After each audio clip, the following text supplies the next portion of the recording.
Hello, Hugh. I was just wondering whether we're all drowning in porn. Do you want to come in? Yeah. So, Hugh, I imagine in the old days the food was very different. Well, beef was very scarce then, on account of infected animal feed. So we all had ostriches. My dad had an ostrich farm. Really? And I used to help him. I'd muck out the ostriches in the morning and hose them down. And I remember one day someone came in and said the high-altitude bombing of Kosovo had been a limited success. So we all ran out and celebrated by killing an ostrich and boiling it in kiwi fruit. So, Hugh, I suppose our whole lives are controlled by computers these days. What was it like then?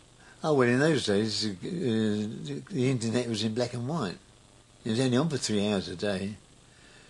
We used to get dressed up in our Sunday best to log on to it. We'd log on to letsbuyit.com and order a gas mask and a pound of tripe. Then when we finished with the computer, we'd switch it off and we'd all stand up and sing the national anthem. What about the entertainment? How did you amuse yourselves? Well, we used to gather around the piano and sing Peter Andre songs. And while we were singing, we'd be showing off our pecs. My dad had a lovely six-pack. Cheeseburgers were a penny then. So, Hugh, what's your earliest vivid memory? There used to be air raids, and we'd all hide in the air raid shelter. And we watched the television. And we always watched Don't Forget Your Toothbrush with Chris Evans.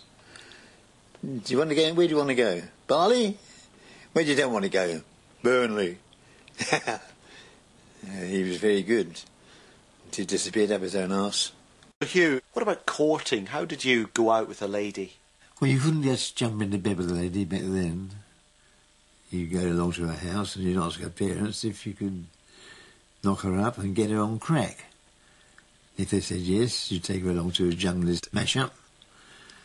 It was called jungle then, not drum and bass, that came later. So what sort of things did you go out and see of an evening? Oh, we'd go to the music halls.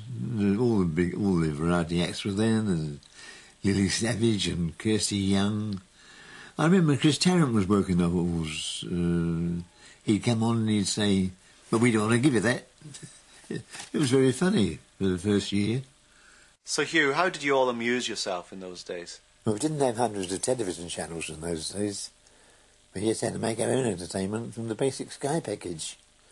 No one ever watched Sky News, because those were the days when we still had rumbelows. Was there much entertainment? Well, the music was different then. Mike Oldfield had just brought out Tubular Bells 4. He said he did it to get away from the whole Tubular Bells 3 thing that had been hanging over him like an albatross. So, Hugh, what sort of living hell did you go through in those days? Well, the war started in 1939 and I joined the army. I was stationed in Kent until 1941. 1942 was my gap year, and I went interrailing through Europe. It was very interesting. So, Hugh, could you tell me what was different about life in those days? Well, we didn't have widescreen tellies in those days, so we all had to make our own. If Die Hard with a Vengeance was on, all the neighbours would bring out their tellies and lay them side by side to make it look wide. And to make it look more like the cinema, we'd turn all the street lights out and chew polystyrene. So, Hugh, I suppose life was very different in the old days. It was very different. We never had sushi. We had to improvise. So we'd go to the fish shop and say, "Don't bother frying it." Or my mother would make some sushi out of corned beef. And I suppose it was very exciting in the old days when some new things came along. Well, I certainly remember the first set of Star Wars films, long before Phantom Menace. And when Return of the Jedi came out, there were street parties.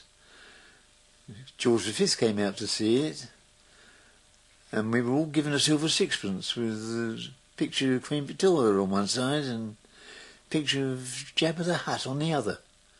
Hugh smells of memories. He stopped time by spouting his past. Oh, they were great days. We all had Gillette Contour then, but not Contour Plus. But we all knew it was just round the corner. Over here there used to be a home base. That's gone. Now they've just ruined it. I've learnt from Hugh to discover the past everywhere. Well, of course we had blackouts in those days, so we used to get to school wearing infrared goggles. God, it's still here. As a kid, I used to come down here every weekend to be bullied.